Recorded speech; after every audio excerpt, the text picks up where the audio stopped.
Bienvenue sur la chaîne Pause Matinale. Je suis très heureux de prendre ce nouveau temps avec vous aujourd'hui et de vous partager tout simplement cette courte peut-être méditation d'où me viendra le secours. On est actuellement donc confinés à la maison. Nous sommes invités de plus en plus à respecter les règles, en tout cas les mises en place de barrières pour éviter la propagation du coronavirus. Mais je voudrais quand même vraiment vous partager très simplement une pensée du psaume 121, un psaume très puissant, très encourageant, très boostant, très dynamisant pour nos vies, de façon à ce que nous puissions ne pas non plus avoir le focus sur nos difficultés, nos luttes, nos combats, ce qui, en tout cas, ce qui nous malmène encore aujourd'hui. Psaume 121. Quand il est degré, je lève mes yeux vers les montagnes. D'où me viendra le secours? Le secours me vient de l'Éternel qui a fait les cieux et la terre. Il ne permettra point que ton pied chancelle. Celui qui te garde ne sommeillera point. Voici, il ne sommeille ni ne dort, celui qui garde Israël. L'Éternel est celui qui te garde. L'Éternel est ton ombre à ta main droite. Pendant le jour, le soleil ne te frappera point, ni la lune pendant la nuit. L'Éternel te gardera de tout mal, il gardera ton âme. L'Éternel gardera ton départ et ton arrivée dès maintenant et à jamais. Nous sommes au début du plan, nous sommes au début du stade 3 et vraiment situation de crise assez particulière.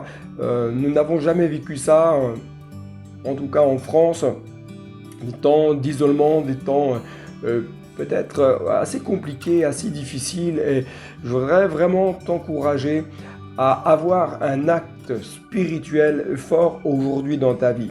On remarque que lorsque l'épreuve fait rage, lorsque la difficulté nous touche, le premier réflexe qui va être le nôtre, ça va être de baisser les yeux, ça va être de regarder peut-être à la situation que nous vivons. Bien malheureusement, c'est qu'on a le focus sur nos difficultés, sur nos luttes, nos combats, et on ne voit plus la possibilité d'un nouveau départ, la possibilité d'un nouveau souffle. Et si nous commencions aujourd'hui peut-être à lever les yeux, si nous commencions aujourd'hui peut-être à regarder aller plus loin, il s'agit à mon sens tout d'abord d'un premier pas, d'une première décision, c'est-à-dire de ne plus regarder nos situations aussi sombres soient-elles que nous pouvons vivre, mais de commencer à lever les yeux au-delà de notre vécu, au-delà de ce que nous pouvons regarder. J'aime dire que le psalmiste, lorsqu'il dit « je lève les yeux vers les montagnes », et il dit « d'où me viendra le secours ? D'où me viendra la solution ? D'où me viendra l'espérance ? Le secours me vient de l'Éternel qui a fait les cieux et la terre. Voici l'espérance qui est pour celui et celle qui aime Dieu, pour celui qui veut placer en Dieu toute sa confiance. Car oui, il y a de l'espérance entre les mains de ce Créateur divin. Il y a de l'espérance entre les mains de celui qui vit éternellement. Lorsque je lève les yeux et que je regarde au-delà de la cime des montagnes, lorsque je commence à regarder au-delà peut-être des limites que moi-même j'ai pu me fixer dans mon existence, c'est là que je vais me rendre compte que le secours va me venir d'ailleurs. Le secours me vient de Dieu. Et lorsque je fixe mes regards au-delà des montagnes, au-delà de la cime des arbres, je commence à voir simplement le soleil peut-être briller au travers du nuage, peut-être que je vois au-delà et il y a toute une espérance qui commence à naître, et lorsque je vois le soleil briller, celui-ci vient alors réchauffer mon cœur et me rappeler que le soleil brille toujours derrière les nuages aussi sombres soient-ils. Ce psaume 121 est une véritable pépite, une véritable richesse extraordinaire pour nous encore aujourd'hui. Le secours me vient de l'Éternel qui a fait les cieux et la terre. Et je t'encourage vraiment aujourd'hui à déclarer sur ta vie, sur ton existence, que le secours vient de l'Éternel. C'est lui qui viendra à ton aide. Il sait ta souffrance, il sait tes luttes, tes combats, tes faiblesses. Mais je voudrais vraiment t'encourager aujourd'hui à déclarer que le secours te vient de Dieu par sa main puissante. Au verset 3, il est dit que Dieu ne permettra point que ton pied chancelle.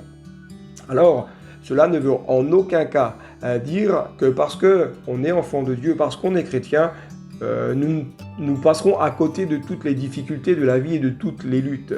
Et crois-moi bien, moi qui suis passé par des temps difficiles au travers de la maladie, je peux affirmer aujourd'hui que ce n'est pas parce que nous sommes croyants que nous passons à côté des difficultés, à côté parfois même d'épreuves insurmontables. Mais je voudrais te dire que Dieu marche avec toi. Il est là, à tes côtés. Il connaît ton cœur, il connaît tes besoins, il connaît ta souffrance, il connaît tes luttes, mais il est là pour t'aider à avancer et t'aider à progresser et t'aider à aller de l'avant. Le verset 3 dit « Celui qui te garde ne sommeillera point ». J'aimerais te poser une question très simplement. Crois-tu que ce Dieu souverain a le regard sur toi? Il te garde, il veille sur ta vie. À chaque moment de ton existence, Dieu est là.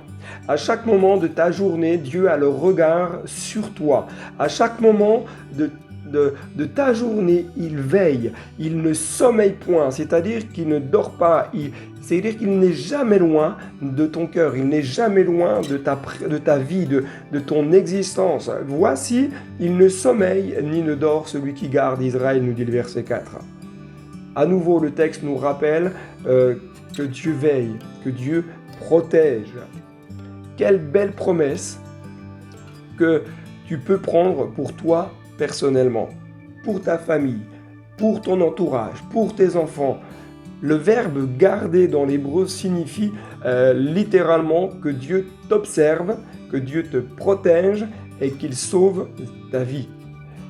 N'est-ce pas merveilleux que de se savoir entre les mains de ce Créateur divin? Le verset 5 nous dit « L'Éternel est ton ombre à ta main droite ». J'aime beaucoup ce verset-là, parce que l'ombre, c'est cette présence constante. L'ombre, elle est discrète, elle est silencieuse, et pourtant, elle est bien là. Pourtant, elle est attachée à notre existence. Et le texte nous dit que l'Éternel est ton ombre, c'est la tienne, elle est ton ombre à ta main droite. C'est-à-dire qu'il est là constamment, même si tu ne le sens pas, même si tu ne l'entends pas.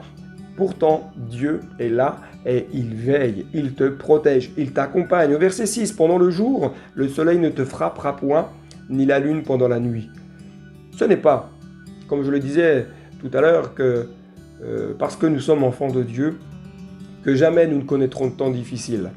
Le verset 6, pendant le jour, le soleil ne te frappera point, ni la lune pendant la nuit. Autant d'épreuves peuvent nous malmener physiquement, moralement, psychologiquement, spirituellement. Toutes ces épreuves-là ne pourront jamais nous nuire, c'est-à-dire nous enlever la vie éternelle. Nous devons bien garder à l'esprit que nous pouvons être touchés dans notre santé, nous pouvons être touchés dans notre morale, mais les épreuves que nous pouvons vivre ne nous enlèveront jamais l'assurance que nous sommes sauvés et que nous avons cette vie éternelle avec Dieu.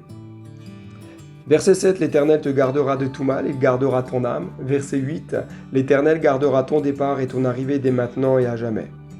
Je voudrais vraiment t'encourager à prendre quelques instants à prier et à commencer à déclarer toutes les promesses de Dieu sur ton existence. Ne laisse pas la situation t'enfoncer la tête sous l'eau, ne laisse pas la situation te faire croire qu'il n'y a plus d'issue, mais commence à lever les yeux au-delà des montagnes, c'est-à-dire au-delà de tes circonstances, au-delà de l'épreuve, au-delà de l'incompréhension, au-delà de tes doutes. Commence à regarder au-delà, au-delà de l'horizon. Vois la gloire de Dieu qui commence à jaillir de derrière tous ces nuages, peut-être aussi sombres soient-ils. La lumière de Dieu jaillit et va venir réchauffer ton cœur et va venir réchauffer ton âme. Je t'encourage vraiment à à laisser l'amour de Dieu venir envahir ta vie et à commencer à déclarer sur ton existence toutes ces promesses puissantes, vivantes et efficaces. Que Dieu te bénisse. Je t'encourage vraiment à continuer et à t'abonner à la chaîne YouTube, à cliquer sur la clochette pour être alerté des prochaines vidéos qui seront mises en ligne. On va, dans les jours, semaines à venir, en tout cas faire des capsules encourageantes, captivantes, vraiment pour te bénir et te rebooster durant ces moments parfois si difficiles. Que Dieu te bénisse et à très bientôt sur la chaîne Pause Matinale.